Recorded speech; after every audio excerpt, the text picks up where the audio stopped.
Hello and welcome to my YouTube channel. If you're regular here, you know what I do. I review many photographic, audio and video related products. Today isn't a review per se. It's taking a look at two quite different cameras from the same manufacturer, and I'm comparing the two together.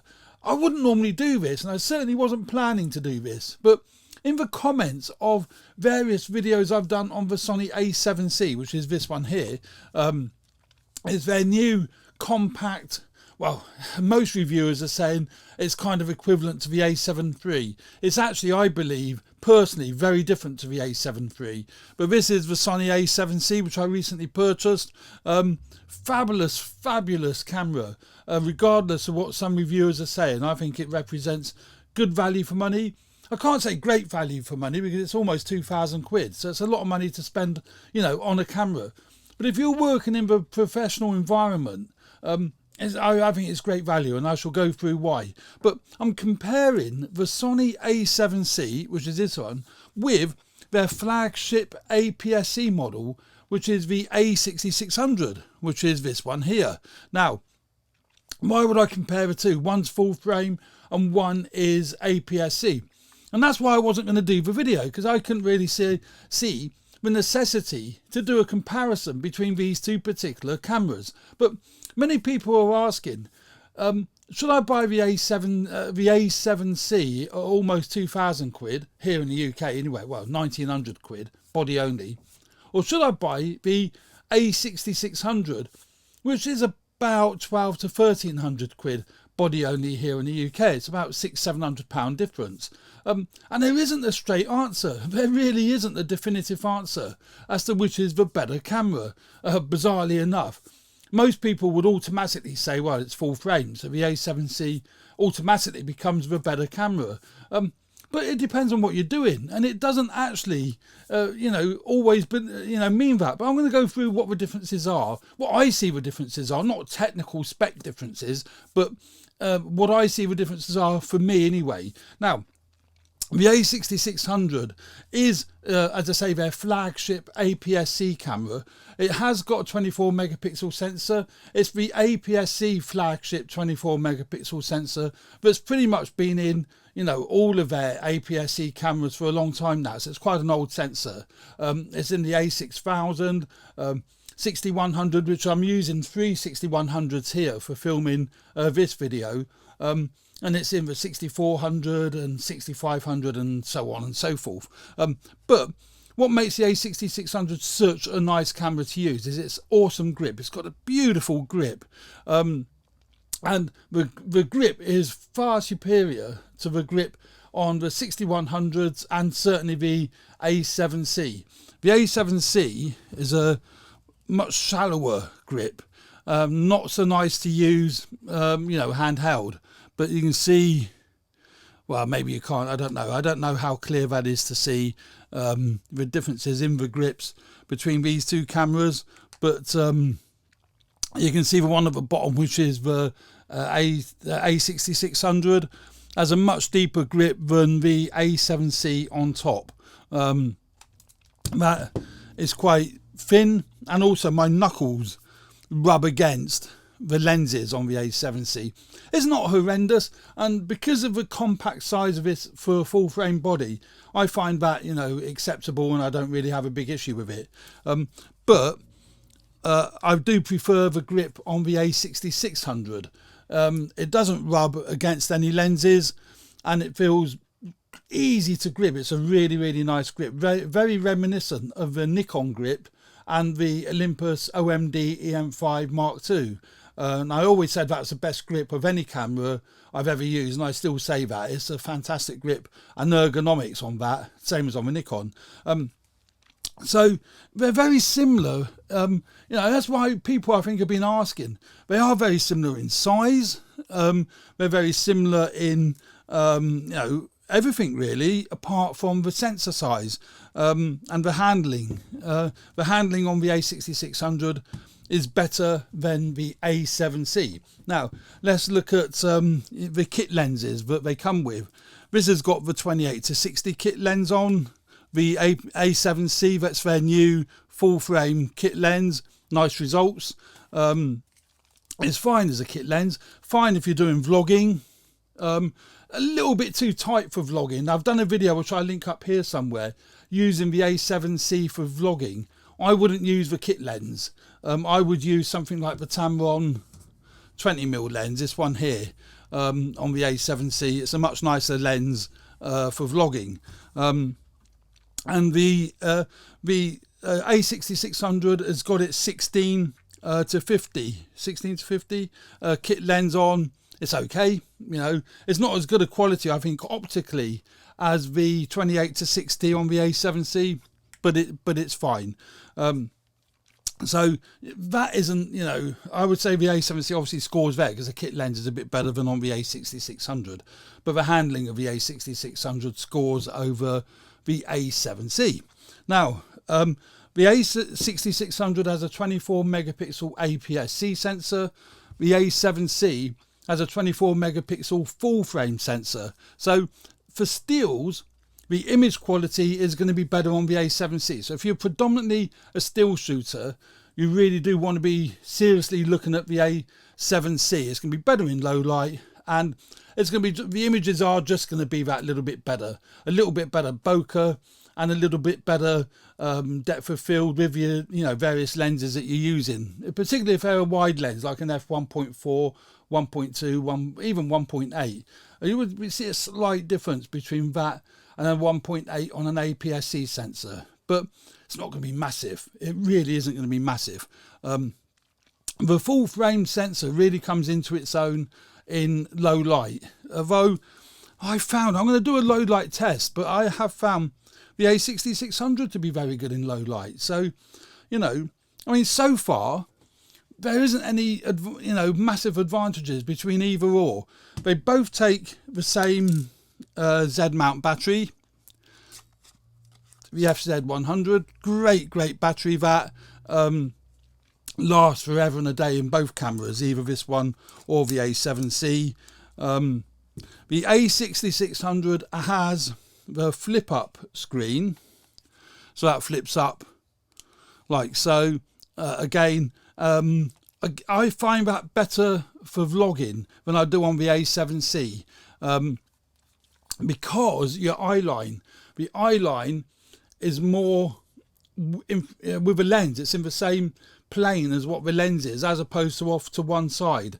So I would prefer to vlog with the A6600. I find the grip a lot better as well. I would prefer to vlog with the A6600 than I would the A7C.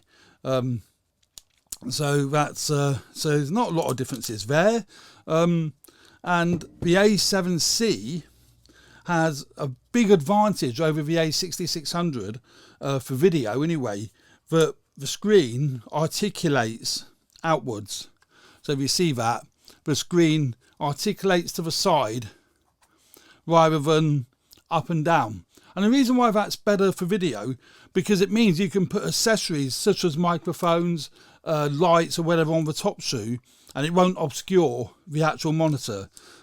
What I've done to get around that is I've actually bought, I can't remember how much it was, 20 quid or something, a little metal bracket that offsets the shoe to one side, so you can still put a microphone on there, or even on that side, microphone light, without obscuring the screen when the screen is in the upright position.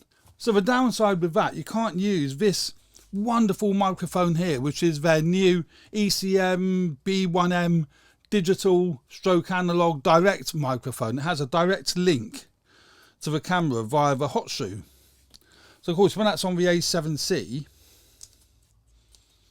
that works an absolute treat, because that just literally goes into the shoe like so, and then because the screen articulates outwards, that microphone isn't obstructing the screen, and it works beautiful, you know, and you get lovely sound quality from this microphone.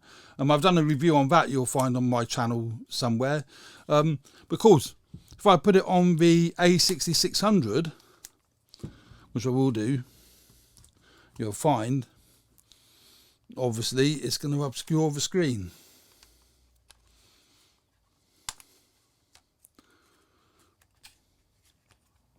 like so. So, you know, that renders the screen pretty much useless because you can't hold it like that. You literally just can't. You can kind of see the screen if you're looking for composition, but it's not easy. You know, it's more guesswork than it is, you know, being accurate. So that's another score for the A7C. If you're doing vlogging, or you want to use, you know, microphones that don't need cables, then the A7C is the one to go for, as opposed to the A6600. If you, as I say, if you're into photography, I would probably go for the A7C or the A7 III, because they're more photographic orientated as far as the sensor is concerned, because it's a larger sensor. Now, if you're looking at the other thing is the A7C is lacking as many function buttons as what the A6600 has. So if you look on the top there, they've put 2 extra function buttons on the top plate there, and there's a few on the back, where the A7C, there's no, well, apparently no function buttons on the top plate and very few on the back. But in stills, I've reconfigured the record button here as a function button. So, you know, because you can do that, you can remap it, and I've remapped it for probably ISO, can't remember now. I use so many different cameras, I can never remember what the different ones I've set them up for. Let's have a look. What have I got that set up for? Oh, it's in video mode. Let's put it into stills mode. Yeah, focus area, I've got that pre-configured for focus area using stills, and obviously in video that'll be set up for, well, obviously video filming. So if you're looking for more functionality, either the A7 III or the A6600 would be a better bet. Now, let's look at video then. So stills, I think, you know, full frame is going to be better than you know, APS-C, and also it's very compact. It's a great travel camera. It's not massively different to the A6600. You can see that in size. So for stills, yeah, the A7C scores, but for video, I genuinely think there's not a huge difference. And I say that because the A6600 has the same autofocus features as the A7C. So you've got eye detect in video, face detect, tracking, auto tracking, which you have in the A7C. Also, you can run the A6600 off USB power. You can do the same with the A7C, and also there's no record limit in either of them. The only thing you lack in the, well, there's 2 things that you lack in the A6600 is the aesthetic of having a full frame sensor, which you know, the A7C has, obviously, because it's a full frame sensor. And what was the other thing? That's pretty much it.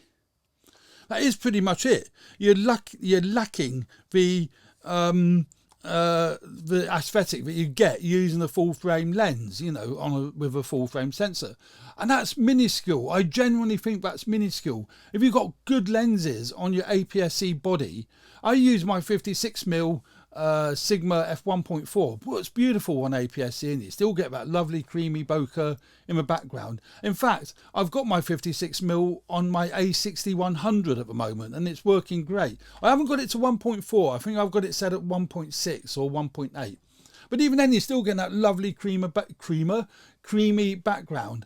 And the other thing is, APS-C lenses are smaller than full frame lenses, so you know, you wouldn't need to put. So this is a full frame lens. This is the Tamron 28 to 75. Now that's reasonably large, but it'll work fine on the APS-C. But you have to take into account the 1.5 crop factor. So I would say, if you're mainly into video, seriously look at something like the A6600. They've both got image stabilization, so there's no massive advantage there. The image stabilization isn't awesome in either of them. So, I mean, it works fine, but it's not awesome. Not like it is in Panasonic and Olympus cameras. But the advantage, again, is it gets really confusing and really complicated, doesn't it? Do you see what I mean? There's, you know, either or, you know. But there is one advantage using a full frame body, is that I've got on there, let's put it back into video mode, and I'll kind of demonstrate, hopefully demonstrate what I mean. Now, I've got that back in video mode, and that is a full frame lens. It's for kit lens, but it's a full frame lens, which is a 28-60 on the A7C. Now, because I've got the full frame lens on, I can use that in full frame mode in video.